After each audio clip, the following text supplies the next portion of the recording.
1 semaine de congé pour une croisière en solitaire, il faut que je prenne des devoirs de vacances.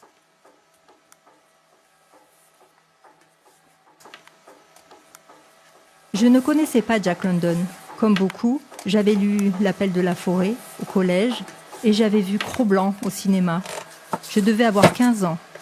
Comme beaucoup, je n'avais retenu de lui que l'image d'un auteur pour roman animalier.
Écrire, c'est prendre le même large que celui des vagues, perdre de vue les rivages et partir là où l'on ne sait rien. J'ai toujours aimé cette citation d'Alain Vircondelet qui me fait penser à Jack.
La mer me procure un sentiment de liberté. Je ne pourrais pas vivre sans elle.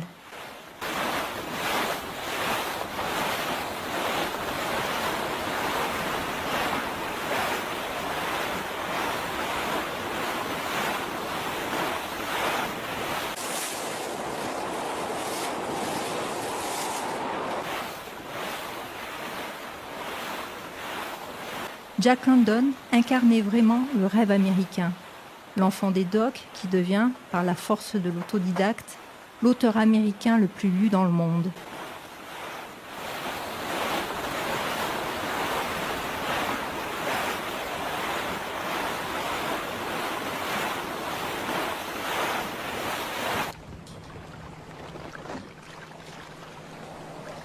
Ce que j'ai immédiatement adoré dans ses livres, c'est la modernité de son écriture. Un style direct, présent de narration, qui rend intime le narrateur et transmet ses impressions, ses émotions dans les situations, avec des tableaux ou portraits toujours très vivants.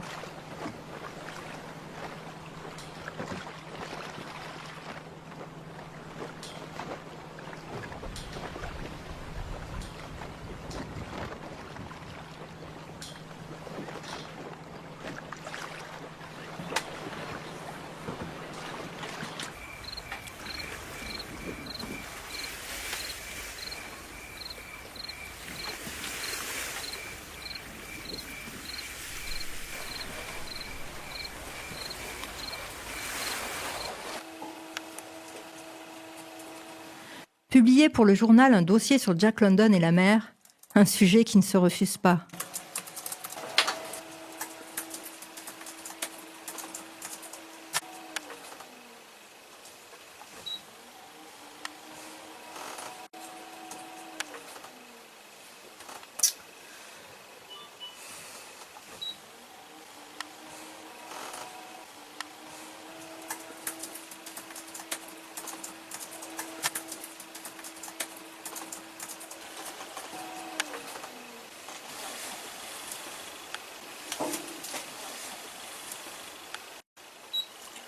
C'est quoi ce truc ?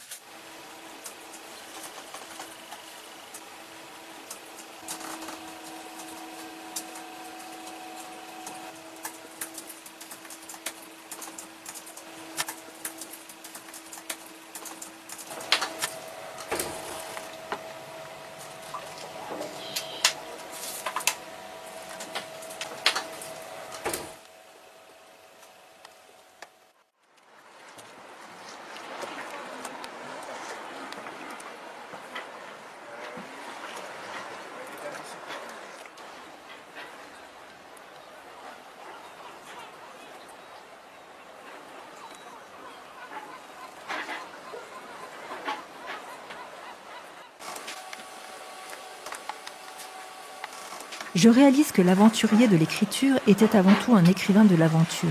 Le feu, le brio, la désinvolture du génie caractérisent vraiment l'œuvre de Jack London.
Avec son conte de Monte Cristo, le château d'If me relie aussi à cet écrivain français que n'aurait pas désavoué Jack London, Alexandre Dumas, qui disait « La vie est une tempête, vous vous prélasserez au soleil un instant et vous vous briserez sur les rochers l'instant d'après.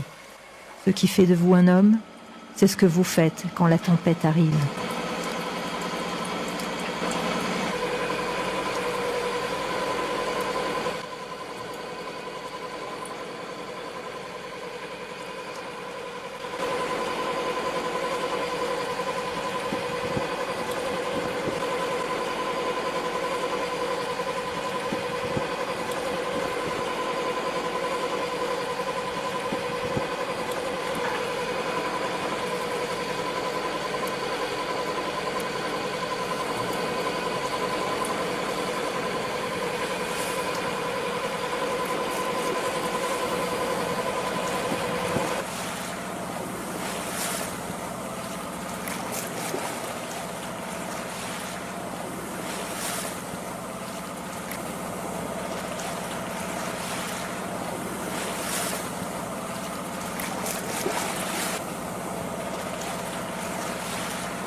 Ouvert à la capitalerie de Sanavik.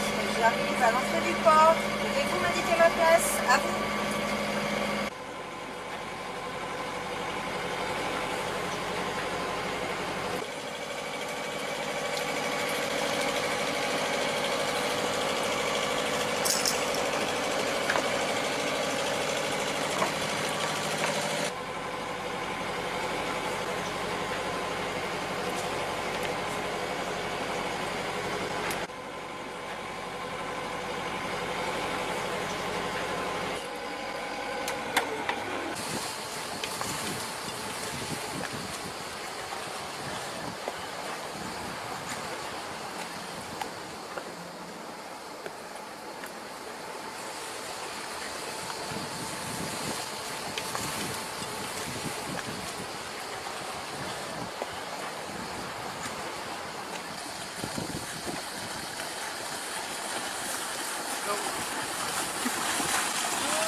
votre place.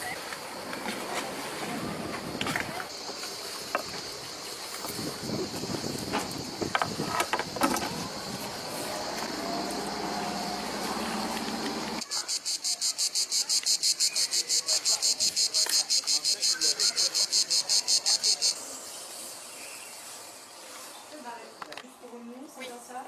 Et votre numéro, c'est là le 06 33 22 25 66. Oui. Alors, c'est une banque de 74 euros, si vous voulez. En espèces, en bancaire? En espèces.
La possession d'un nom est chose essentielle pour un écrivain. Écrivit Jack London. Mais n'était-il pas lui-même le fils de personne? Né le 12 janvier 1876, John Griffith Chaney est le fils naturel d'une spirit qui, enceinte, tentera de se suicider par 2 fois. Son père supposé, un astrologue, ne le reconnaîtra jamais. L'enfant est finalement adopté par un veuf, John London, vétéran de la guerre de sécession, qui lui donnera son nom. Au cœur d'une enfance miséreuse, il découvre très tôt l'indigence sociale et le fléau de l'alcoolisme, auquel il consacrera plus tard un livre incroyable, John Barleycorn. À 9 ans, il apprend à lire et se prend de passion pour les rayons de la bibliothèque municipale d'Auckland, d'où il voit surgir un monde fantastique de voyages, d'exploration et de conquête. Je découvre dans sa bibliographie d'écrivain engagé un trimardeur des routes, chercheur d'or en Alaska, bourlingueur des mers du Sud, correspondant de guerre, militant socialiste. Mais l'écrivain des neiges, des océans et de la vie fut surtout l'écrivain des luttes, celle avec soi-même, celle qui oppose aux forces de la nature, à l'injustice des hommes, à l'égoïsme des possédants. Rapidement, un sujet s'impose à mon esprit pour mon article. Ce grand amoureux de la vie et de toutes les aventures m'apparaît comme un grand amoureux de la femme, qui éveillera en lui son désir de conquête des océans, mais aussi de réussite sociale, par l'écriture, comme il le retranscrit dans son roman autobiographique « Martin Eden ».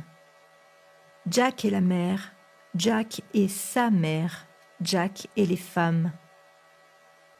Quand je regarde toutes les femmes qui ont compté dans sa vie ou qu'il a aimées, elles ont toutes un trait commun.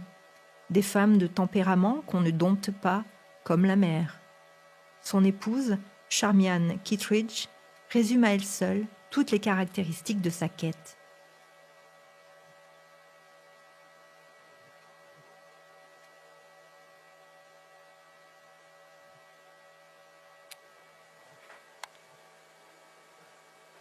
Je visionne sur le net quelques rares rushs de films tournés peu de temps avant sa mort.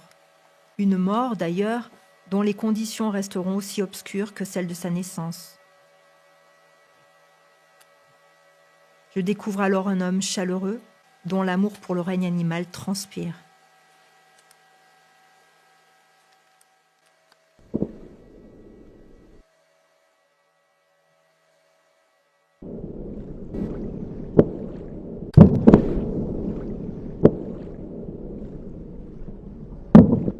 J'aime mieux être un météore superbe plutôt qu'une planète endormie. La fonction de l'homme est de vivre, non d'exister. Je ne gâcherai pas mes jours à tenter de prolonger ma vie. Je veux brûler tout mon temps.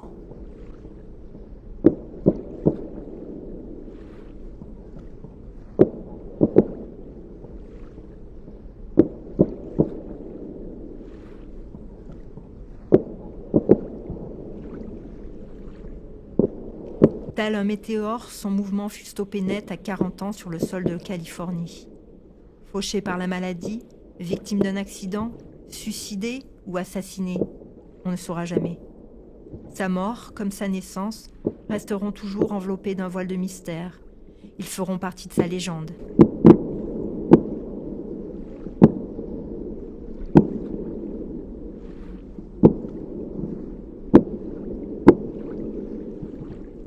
Tel un météore, son passage dans le ciel fut bref, et tel un météore, il s'effrayait une place dans le firmament des auteurs à succès.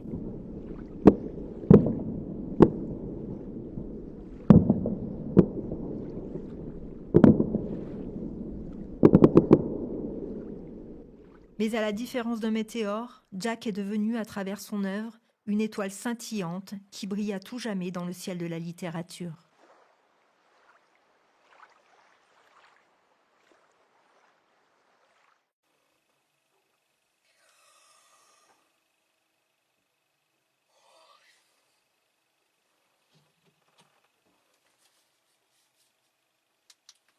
Moi aussi, je veux brûler tout mon temps.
Sur l'île des Ambiers, je découvre, à travers une expo, la vie d'un autre zèbre de la mer, Paul Ricard. Cet enfant des Calanques, qui hésitait entre les beaux-arts et patron pêcheur, devint négociant, inventeur, novateur, entrepreneur, homme d'affaires, puis homme politique. Comme Jack, le succès ne lui monta pas à la tête et il resta un authentique humaniste, mécène généreux et défenseur de l'environnement. Comme Jack, il était prodigue et prodigieux. La folie des grandeurs ? Je ne récuse pas le terme. Je n'ai jamais lésiné sur mes rêves, disait-il. Ça aurait pu être des mots dans la bouche de Jack.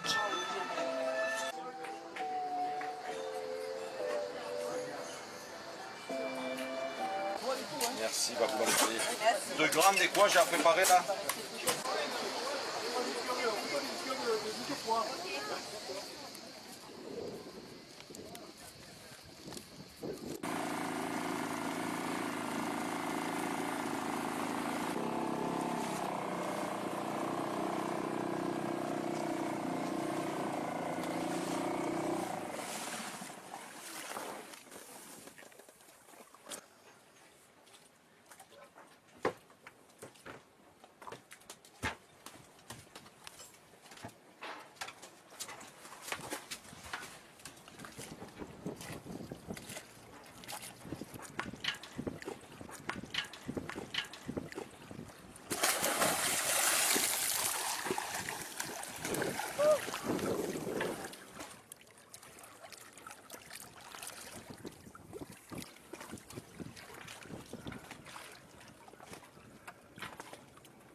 Le socialisme américain et Jack London ont vu le jour la même année, en 1876.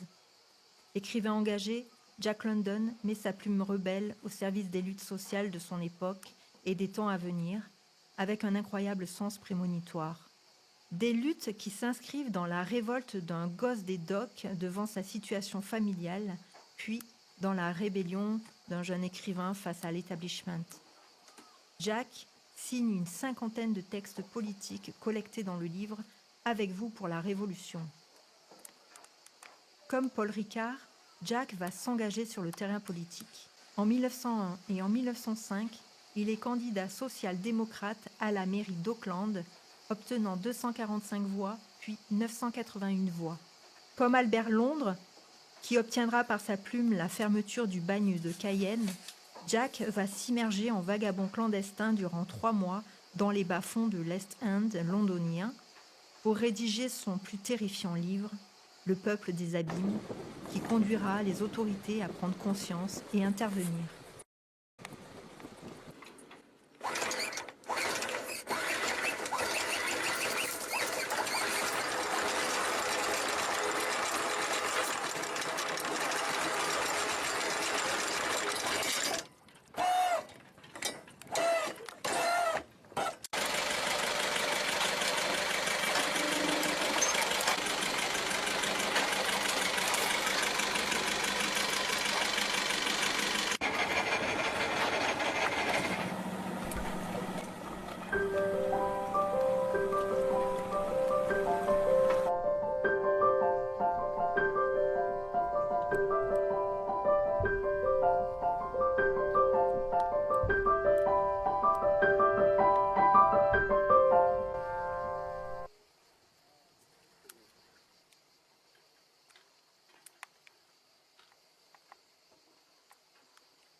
Le Bélem.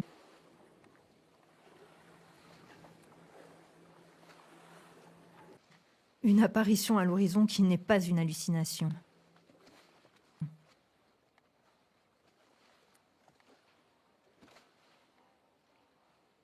J'ai toujours aimé ce 3-mâts ressuscité du temps.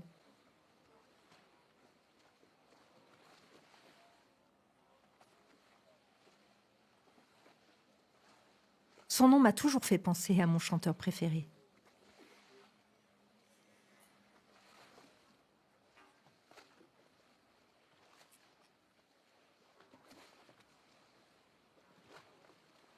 Jack entretenait une grande passion pour la photographie. À bord du Snark, il avait aménagé un laboratoire photo pour développer lui-même ses clichés. La bibliothèque Huntington à Los Angeles conserve plus de 12 000 clichés qui portent sa signature.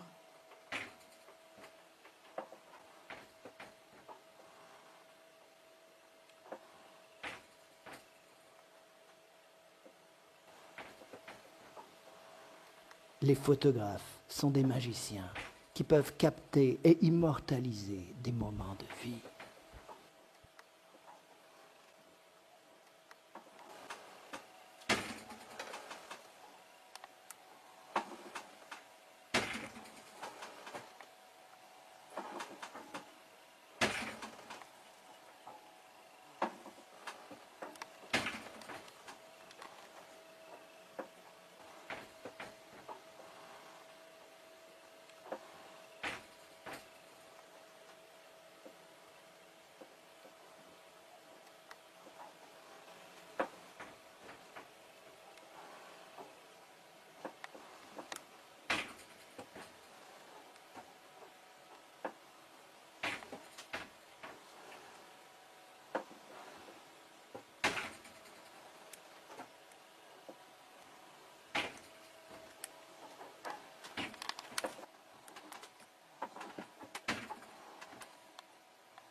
C'était bien une âme qu'il avait vue dans les yeux de cette fille, une âme à jamais immortelle. Aucun des hommes, aucune des femmes qu'il avait connues ne lui avait transmis le message de l'immortalité. Il n'était pas digne d'être son porteur d'eau, il le savait. Mais de même que le plus humble et le plus mortifié des pénitents entrevoit la splendeur de l'au-delà, de même, il entrevoyait l'avenir glorieux qui l'attendait s'il parvenait à la posséder. Ce fut alors, dans un élan d'inspiration, que naquit son grand projet. Il écrirait. Il serait les yeux qui font voir le monde, les oreilles qui le font entendre, le cœur qui lui donne l'émoi. Les hommes de l'être sont les géants de ce monde. Ils sont infiniment supérieurs à tous les banquiers de la terre.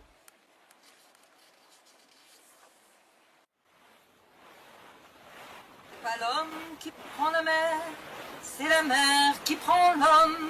Ta-ta-ta. Moi la mer, elle m'a pris, me souviens, un mardi. J'ai troqué mes Santiago et mon cuir un peu zone contre une paire de Dockside et un vieux ciré jaune. J'ai déserté les crasses qui me disaient sois prudent. La mer c'est dégueulasse, les poissons baissent dedans. Dès que le vent soufflera, je repartira. Et que les vents tourneront, nous en allerons. À l'homme qui prend la mer, c'est la mer qui prend l'homme. Moi la mer, elle m'a pris au dépourvu, tant pis.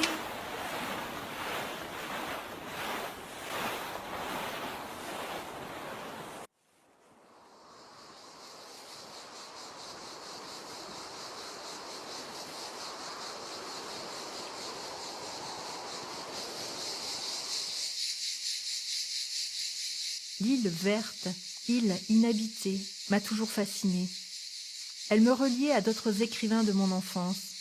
Stevenson avec son île au trésor, Jules Verne avec son île mystérieuse, mon livre préféré.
Le Golden Gate.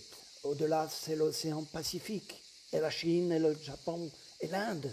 Et toutes les îles de coraux. On peut aller n'importe où lorsqu'on a franchi le Golden Gate. En Australie, en Afrique, aux îles des Phoques, au pôle Nord, au Cap Horn.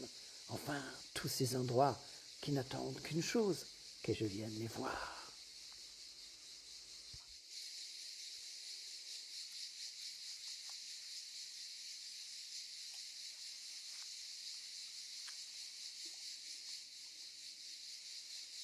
Jack Trimardeur, chercheur d'or, reporter, marin et finalement gentleman farmer.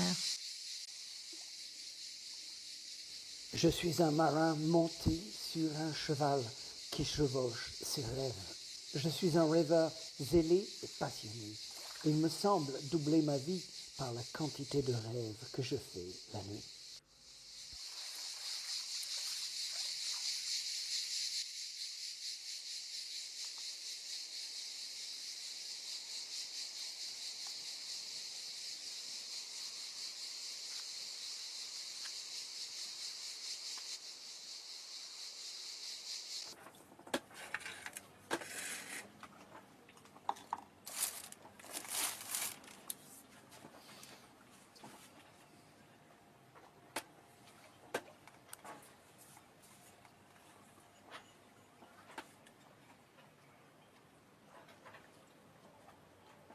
Par moments, j'ai l'impression de sentir sa présence, de me sentir Charmian.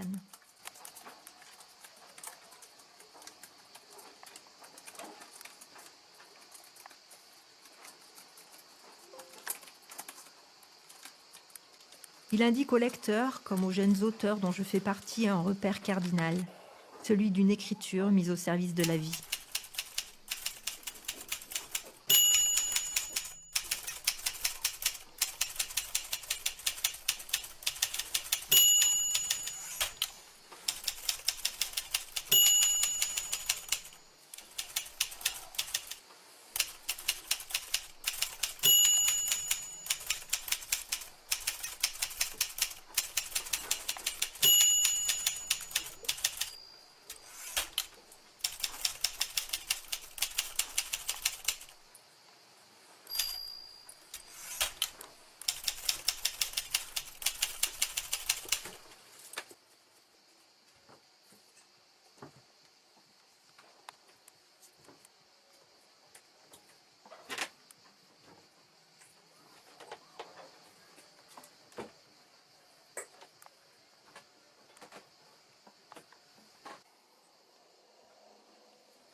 Anna Strunsky décrit Jack London comme un conquérant.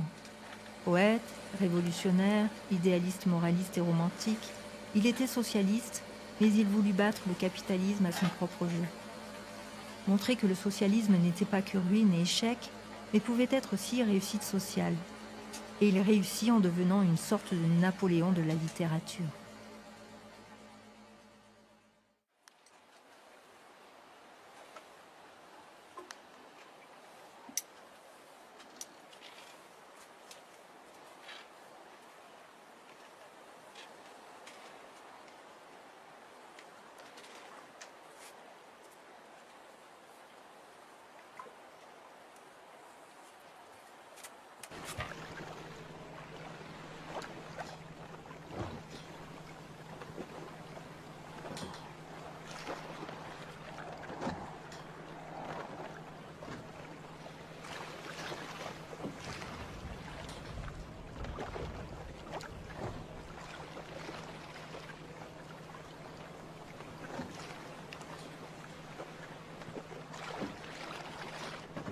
Jack London, un Bonaparte de la plume?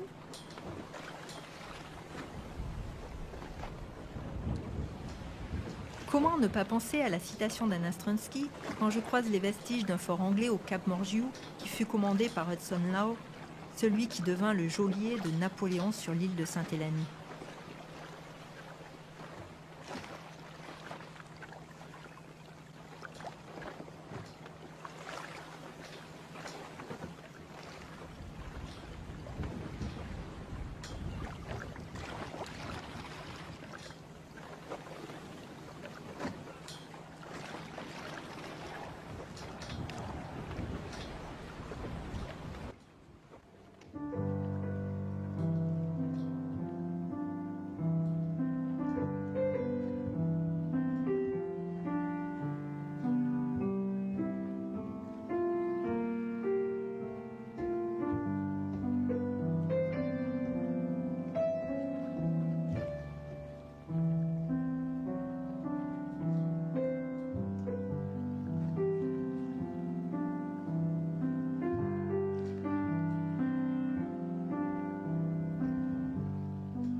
Devinez sous ces flots l'entrée de la grotte Cosquer, cette sœur jumelle de ma grotte Chauvet.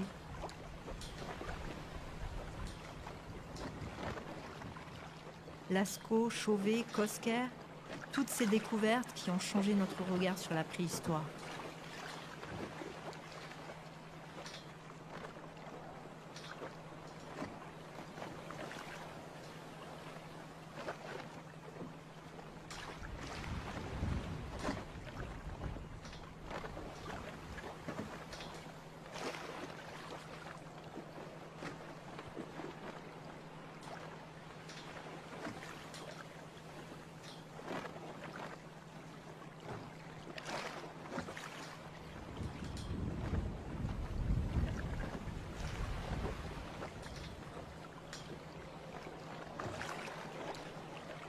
Je les voyais boire pour noyer leur dépit et, dans l'ivresse, leur cervelle de moineaux se parer des ailes de l'aigle, chacun se croyant roi dans le paradis de ses désirs éthyliques.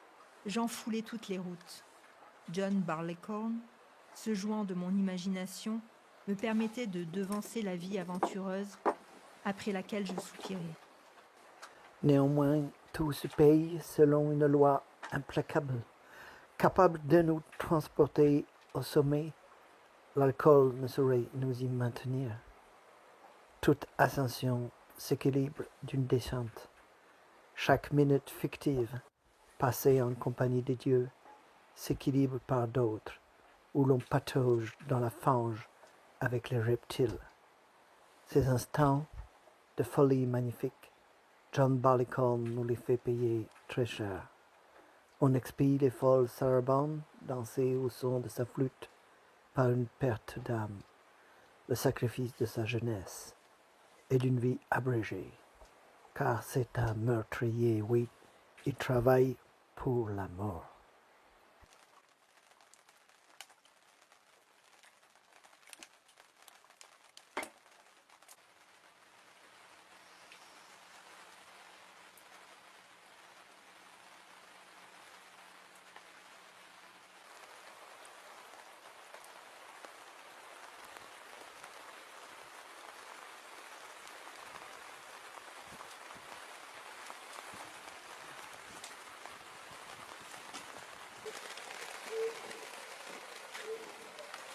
Peu avant sa mort, en 1915-1916, Jack s'intéresse aux sciences psychiques, à la psychologie de l'inconscient de Carl Gustav Jung, ainsi qu'à la mythologie hawaïenne.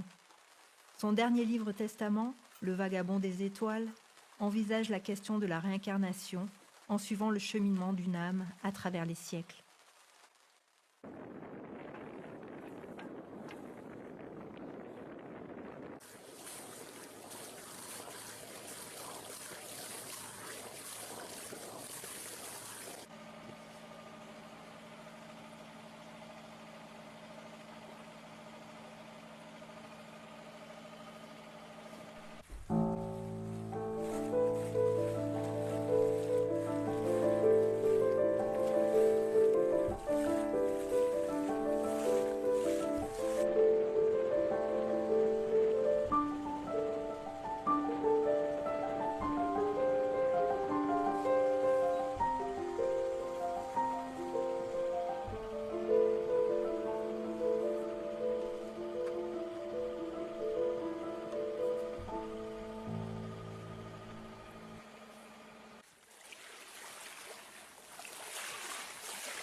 Sur le retour, je repense aux mots de Jack concernant l'écriture. Il nous livre un beau testament pour tous les auteurs et les amoureux de l'écriture.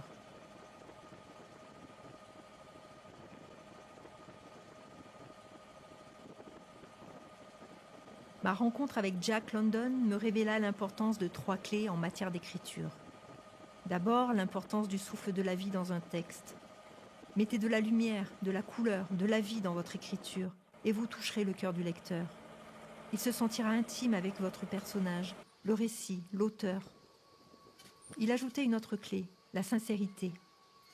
Si vous êtes sincère, vous pouvez prétendre à la gloire et vous asseoir parmi les grands. Enfin, il m'a appris une dernière chose, le culot, l'audace. Je savais que le monde m'appartiendrait si j'avais de l'audace. Car il y a un mot ultime qui se trouve au-delà de la philosophie et qui naît dans la chaleur de la vie, c'est j'aime.